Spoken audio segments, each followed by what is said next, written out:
God never shuts one door without opening another. The tattoo on junior Allyson McGaha's back explains the transition from the sport she once loved now to the sport of diving.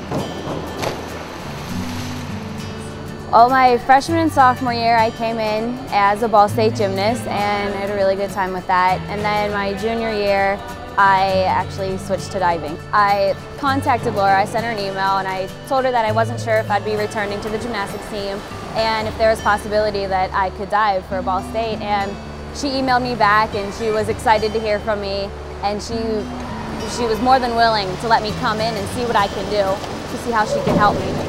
No more gymnast stuff, all diving stuff, right? Though both sports are rather similar, they have different characteristics. Well, in gymnastics, you are taught to do anything you can to get to your feet, and then diving, you are told to do whatever you can to get to your head. And so that's the biggest difference. I've never trained to land on my head before. Well, my favorite dive right now would have to be my 2.5.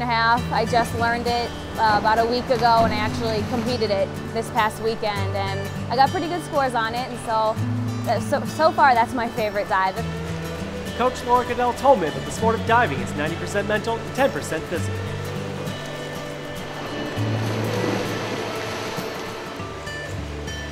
But after diving into the sport head first, Allyson seems to be rather confident about her skills.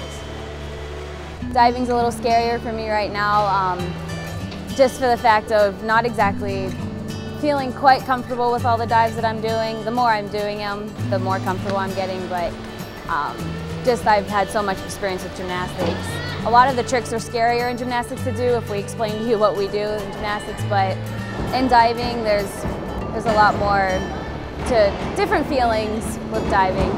Allyson McGaha is ready for her newest store, the sport of diving. Ken Sothman, Ball State Sports League.